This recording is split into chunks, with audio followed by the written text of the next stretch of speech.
একবারে এই পর্যন্ত টেনে দিবে।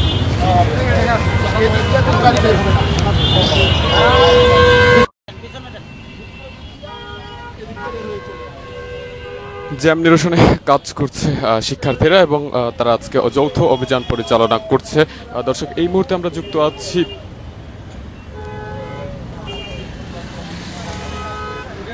মোহাম্মদপুর ৩ রাস্তার মোড় বেড়িবাঁধ এলাকা থেকে এবং সেখানেই মূলত জ্যাম নিরসনে আজকে শিক্ষার্থীরা পুলিশের সহযোগিতা নিয়ে যৌথ অভিযান পরিচালনা করছে এবং এখানকার যে জ্যামগত সমস্যাগুলো রয়েছে সেই সমস্যা নিয়ে মূলত আজকে তারা কাজ করছে এবং ইতিমধ্যে এখানকার এই এরিয়ার যিনি ডিসি রয়েছেন তিনি কিন্তু এখানে এসেছেন এবং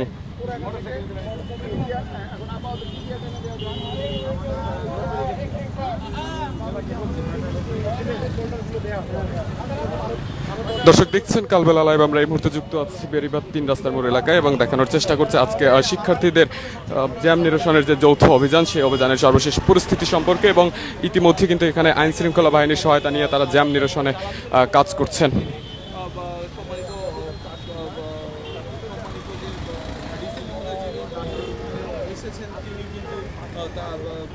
বাকি যারা পুলিশের সদস্যরা যারা এখানে মোটামুটি রয়েছেন তাদের কিন্তু এখানে সহযোগিতা করার চেষ্টা করছে।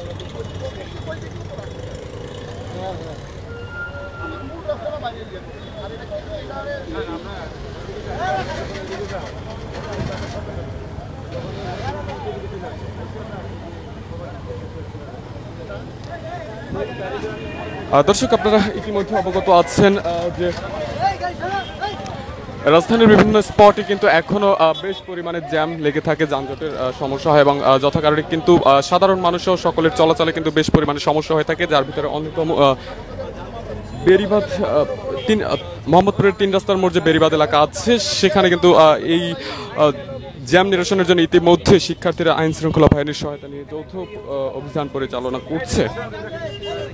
আমরা দেখতে পাচ্ছি যে আজ সকাল 10টা নাগাদ কিন্তু শিক্ষার্থীরা এখানে এসে জড়ো হতে শুরু করে এবং আইন শৃঙ্খলা বাহিনীর সদস্যরাও কিন্তু এখানে আসে। বিশেষ করে এই এরিয়ার যিনি ডিসি মহোদয় রয়েছেন তার সহযোগিতা নিয়ে এবং বর্তমানে তিনি কিন্তু এই স্পটে উপস্থিত রয়েছেন এবং তার সহযোগিতা নিয়ে আমরা দেখতে পাচ্ছি যে শিক্ষার্থীরা অভিযান পরিচালনা করছে এবং এখানকার যে জ্যাম যেসব কারণে হয়ে থাকে সেগুলো নিয়ে তারা কথা বলছেন।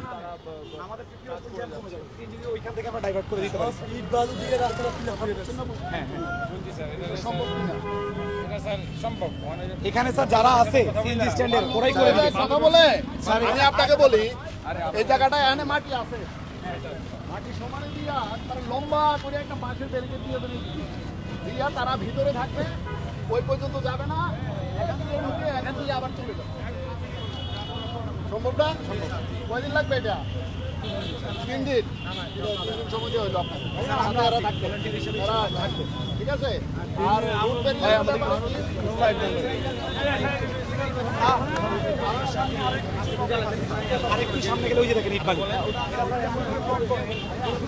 মূলত শিক্ষার্থীরা আইন শৃঙ্খলা বাহিনীদেরকে বুঝিয়ে বলছিলেন যে মূলত এই যে সড়কটি রয়েছে এবং এই যে 3 রাস্তার মোড়টি রয়েছে এই মোড়ে মূলত কি কারণে যানজটের সমস্যা হয়ে থাকে সেগুলো কিন্তু শিক্ষার্থীরা আইন শৃঙ্খলা বাহিনীদের বুঝিয়ে বলছেন এবং তারা সেগুলো সমাধানের জন্য চেষ্টা করছেন। আমরা কিন্তু এমনটি দেখতে পাচ্ছি। তারা বলছিলেন যে ঠিক যানজট কারণ মূল কারণ ছিল এখানকার যে সড়কগুলো রয়েছে সড়কের আশেপাশে নানা ধরনের গাড়ি পার্কিং করে রাখা হয়, যে পার্কিংয়ের কারণে অনেক সময় আমরা দেখতে পাই যে এই সমস্যাগুলো হয়ে থাকে।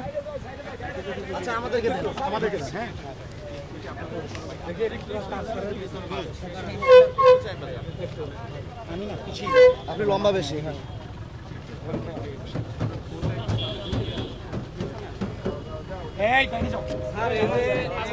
মানে আপনাদের ট্রাফিকের পাশাপাশি যে ছাত্ররা কাজ করতেছে এটা আপনার কাছে কেমন মনে হচ্ছে আর এটাকে কত দূর আপনি ই করবেন মানে সমাধানের?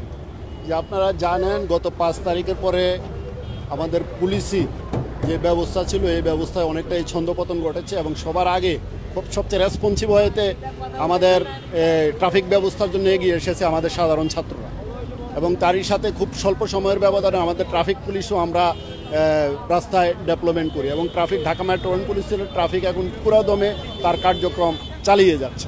কিছু কিছু জায়গায় যে সমস্ত জায়গায় নিয়ম নীতির ব্যত্যয় হচ্ছে এ সমস্ত জায়গায় আমরা ট্রাফিক পুলিশ আইন প্রয়োগ করে থাকি এবং যে সমস্ত জায়গায় আমাদের সাধারণ জনগোষ্ঠীর সচেতনতা দরকার, এখানে সচেতনতামূলক কাজ করি এবং যে সমস্ত জায়গায় আমাদের সাধারণ জনগণের সহায়তা দরকার আমরা সাধারণ ছাত্রদেরকে নিয়ে ওই ধরনের সমস্যাগুলো সমাধান করে থাকি। এমনকি আমরা আস্তে আস্তে আমাদের অবস্থার উন্নতি করতেছি এবং আমরা আশাবাদী খুব শীঘ্রই আমরা আগের যেই একটা সুশৃঙ্খল ট্রাফিক শৃঙ্খলার মধ্যে ছিল এই ধরনের আমরা নিয়ে আসতে পারবো। আর পাশে যেখানে যেখানে ব্যত্যয় আছে এই সমস্ত ব্যত্যয়গুলো আমরা সাধারণ জনগণ ছাত্র জনতা সবাইকে নিয়ে কাজ করতেছি। জ্যাম নিরসনে এর আগেও আপনারা কাজ করেছেন, এখন বর্তমানে শিক্ষার্থীরা আপনাদের কাজে ভূমিকা রাখছে, আসলে এই ক্ষেত্রে কোনো সহযোগিতা আপনাদের হবে কিনা বা সমস্যা হবে কিনা? আমরা সবসময় পুলিশিংয়ের ক্ষেত্রে আমরা জনবান্ধব পুলিশিংয়ের কথা আমরা বলে থাকি। আমরা ট্রাফিকিংয়ের ক্ষেত্রে আমরা সবসময় বলে থাকি জনগণের সচেতনতা, জনগণের সহযোগিতার কথা। কারণ ট্রাফিকিং হচ্ছে এরকম একটা কাজ যেখানে একা আইন প্রয়োগ করে সম্ভব না। আপনারা জানেন পুলিশের ট্রাফিকিংয়ের ক্ষেত্রে একটা ট্রাফিক ম্যানেজমেন্ট সিস্টেমের ক্ষেত্রে পুলিশের ভূমিকা খুবই অল্প পরিমাণ, এমনকি সাধারণ জনগণের ভূমিকা এখানে বেশি এবং অন্যান্য যে সমস্ত স্টেক হোল্ডার আছে আমাদের, অন্যান্য যে সমস্ত কাউন্টার পার্ট আছে সিটি কর্পোরেশন সহ সরকারের বিভিন্ন সংস্থা, বিআরটিএ, এদের ভূমিকা বেশি। আমরা বিভিন্ন জায়গায় বিভিন্ন ধরনের সহযোগিতার মাধ্যমে আমরা আমাদের কাজটা করে থাকি। তবে সবচেয়ে আমরা গুরুত্ব দেই হচ্ছে জনসাধারণের সচেতনতার উপর এবং জনসাধারণের আইন মান্যতার উপর। এবং সাধারণ জনগোষ্ঠী আমাদের সাথে যে সহযোগিতামূলক ভাবে এগিয়ে এসেছে এটা আমরা আগেও অ্যাপ্রিসিয়েট করতাম।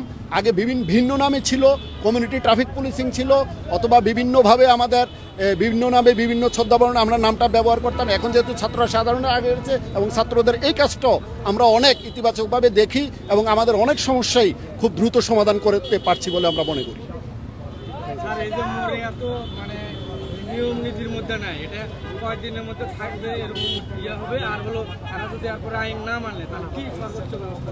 আমরা ট্রাফিক আইন যেটা আছে আমরা আইন অনুযায়ী আমরা ব্যবস্থা নিয়ে থাকি। আমাদের যে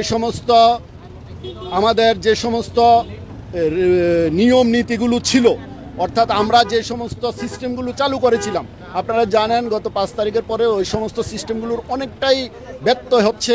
অনেক জায়গায় রোড ডিভাইডার ভেঙে গিয়েছে, অনেক জায়গায় যেখানে ইউটার্ন ছিল ইউটার্নের কাজ করেছে, এমনকি এগুলো আমরা রেস্টোর করার জন্য কাজ করতেছি। আমরা সিটি কর্পোরেশনকেও বলেছি, আমরা নিজেরা স্বেচ্ছাপ্রণোদিতভাবে ছাত্রদের সাথে ছাত্ররাও এগিয়ে এসেছে এবং আমরা আশা করি খুব শিগগিরই আমরা পুরো একেবারে আগের যে বিদ্যমান ব্যবস্থাটা ছিল, অবকাঠামোগত ব্যবস্থাটা ছিল, এই অবস্থায় ফিরে যেতে পারবো। Thank you. দর্শক, যেমনটি দেখছিলেন যে শিক্ষার্থীদের পক্ষ থেকে যে যানজট নিরসনে অভিযান পরিচালনা করা হচ্ছে, সেখানে কিন্তু আইন শৃঙ্খলা বাহিনীও তাদের সহায়তা এগিয়ে এসেছে এবং এই এরিয়ার যিনি ডিসি রয়েছেন তিনি কিন্তু নিজেই এখানে এসেছেন এবং এসে এখানে যেসব কারণে যানজট সমস্যাগুলো হয়ে থাকে সেগুলো কেন হচ্ছে তারা কিন্তু সেগুলো ঘুরে ঘুরে দেখার চেষ্টা করছেন এবং সেগুলো সমাধানের জন্য চেষ্টা করছেন।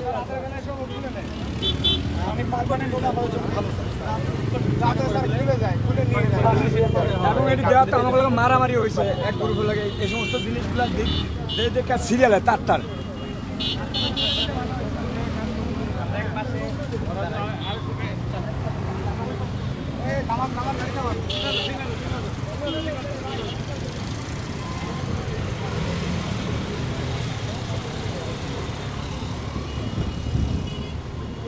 দর্শক দেখছেন কালবেলা লাইভ। আমরা এই মুহূর্তে যুক্ত আছি মোহাম্মদপুর বেড়িবাঁধ 3 রাস্তার মোড় থেকে। দেখানোর চেষ্টা করছি আজকে এখানকার শিক্ষার্থীদের পক্ষ থেকে যে যানজট নিরসনে যৌথ অভিযান পরিচালনা করা হচ্ছে সেই অভিযানের সর্বশেষ পরিস্থিতি সম্পর্কে। এবং ইতিমধ্যে আপনারা দেখতে পাচ্ছেন যে আইনশৃঙ্খলা বাহিনীর সদস্যদের সহায়তা নিয়ে মূলত শিক্ষার্থীরা আজকে এই যৌথ অভিযান পরিচালনা করছে এবং দেখার চেষ্টা করছে যে এই এরিয়াতে যেসব কারণে যানজট লেগেই থাকে সেগুলো কি কি হতে পারে এবং কতটুকু সেগুলো সংস্কার করা সম্ভব, সমাধান করা সম্ভব, সেগুলো কিন্তু তারা পর্যবেক্ষণ করছেন এবং যেগুলো খুব সহজেই সমাধান করা সম্ভব সেগুলো কিন্তু যিনি ডিসি মহোদয় রয়েছেন এই এরিয়ার তিনি রয়েছেন এবং সেগুলো সমাধান করে দিচ্ছেন এবং যেগুলো সমাধান করতে সময় সাপেক্ষ ব্যাপার সেগুলো কিন্তু তিনি সমাধান খুঁজছেন যে কিভাবে খুব দ্রুত সময়ের ভিতরে সমাধান করা যায় সে বিষয়ে কিন্তু তারা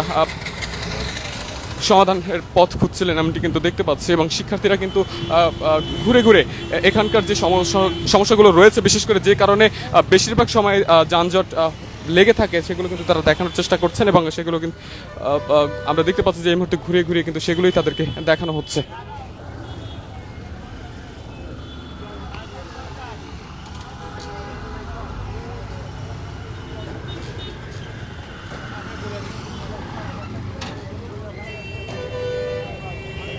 এখানে মূলত 3 দিক থেকে 3টি রাস্তা আসার কারণে অনেক সময় জ্যামের সৃষ্টি হয়ে থাকে, যেটি ঠিক রাজধানীর অন্য স্পটগুলোতেও হয়। তবে এখানে তারা বলছিলেন যে মূলত রাস্তার ঠিক আশেপাশে অবৈধভাবে যত্রতত্র গাড়ি পার্কিং করে রাখা হয়, যথা কারণে বেশিরভাগ জ্যামের সৃষ্টি হয়ে থাকে। তো এরকম সমস্যা সহ আরও অন্যান্য যে সমস্যাগুলো রয়েছে, যেগুলোর কারণে বেশিরভাগ সময় যানজটের সৃষ্টি হয়ে থাকে, সেগুলো মূলত তারা আইনশৃঙ্খলা বাহিনীকে বুঝিয়ে বলছিলেন এবং সমাধানের জন্য তাদের সাথে কথা বলছিলেন।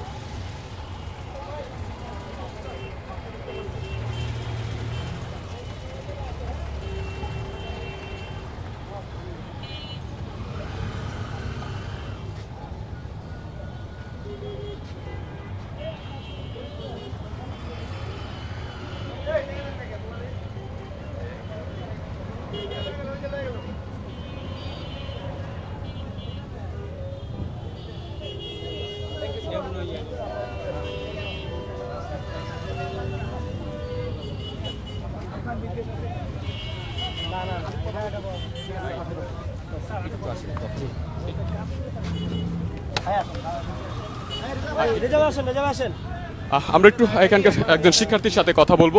আসলে আজকে যে আপনারা এখানে জ্যাম নিরসনের জন্য কাজ করছেন, এবং আমরা শুনেছি যে বেশ কয়েকদিন ধরে আপনারা কাজ করছেন, মূলত কি কি সমস্যা এখানে দেখতে পাচ্ছেন?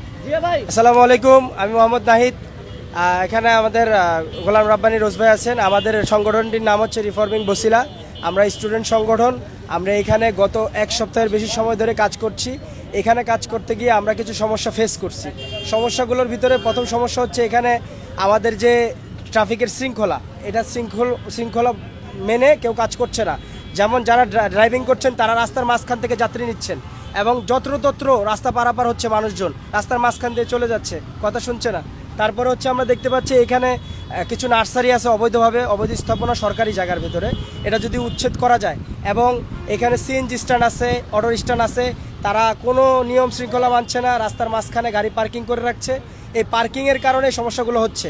এবং এদের যদি একটা স্ট্যান্ড করা যায়, যেমন সিএনজি স্ট্যান্ড আলাদা, অটো স্ট্যান্ড আলাদা, এবং নার্সারিকে অন্য জায়গায় অপসারণ করে, আমরা চাচ্ছি না কারো রিজিকে কোনো ঘাটতি আসুক, তাদেরও একটা কর্মসংস্থানের দরকার আছে। তারা এতদিন এটা করে খাইতো, তো তাদের যেন একটা জায়গায় স্থানান্তর করে যেন সঠিকভাবে এই রাস্তাটাকে সুশৃঙ্খলভাবে আবার আগের জায়গায় ফিরিয়ে আনা যায় এবং যানজট নিরসন করা যায়, সেই লক্ষ্যে আমরা কাজ করছি। আজকে আইনশৃঙ্খলা বাহিনীর সদস্যদের সহায়তা নিয়ে আপনারা কাজ করছেন, তো কতটুকু আশ্বস্ত করতে পেরেছে যে এই সমস্যার সমাধান তারা করতে পারবে? আমাদের ডিসি স্যার মোস্তাক স্যার, উনি যথেষ্ট আন্তরিক, ছাত্রদের প্রতি উনি যথেষ্ট আন্তরিক। এর আগেও উনি আমাদের সহায়তা করেছেন, আজকেও সহায়তা করেছেন, এবং উনি আশ্বাস দিয়েছেন যে দ্রুত সময়ের ভেতর এই সমস্যাগুলোর সমাধান করতে উনি সক্ষম হবেন।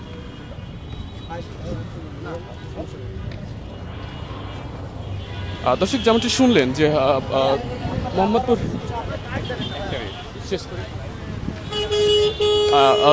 যেমনটি শুনলেন যে শিক্ষার্থীরা বলছিলেন যে এই বেরিবাদ 3 রাস্তার মোড় এলাকাতে যে যানজটের প্রবলেমগুলো হচ্ছে, সেগুলো নিয়ে কিন্তু আজকে তারা আইনশৃঙ্খলা বাহিনীর সাথে কথা বলেছেন, এবং ঘুরিয়ে এখানকার যে সমস্যাগুলো রয়েছে, যে কারণে বেশিরভাগ সময় যানজট বেঁধে থাকে, সেগুলো সম্পর্কে কিন্তু তিনি বলেছেন, এবং সেগুলো যথাসম্ভব সমাধানের জন্য আইনশৃঙ্খলা বাহিনীর পক্ষ থেকে আশ্বস্ত করা হয়েছে তাদেরকে, এমনটি কিন্তু জানাচ্ছিলেন তারা। দর্শক, দেখছেন কালবেলা লাইভ। আমরা এই মুহূর্তে যুক্ত আছি বেরিবাদ 3 রাস্তার মোড় এলাকা থেকে, এবং দেখানোর চেষ্টা করছি এখানে শিক্ষার্থীদের পক্ষ থেকে যানজট নিরসনের যৌথ অভিযানের সর্বশেষ পরিস্থিতি সম্পর্কে। দর্শক, আমরা আবারও হাজির হব কালবেলার অন্য কোনো সংবাদে। ততক্ষণ পর্যন্ত সকলে ভালো থাকুন, সুস্থ থাকুন, সে সাথে থাকুন কালবেলার সাথেই।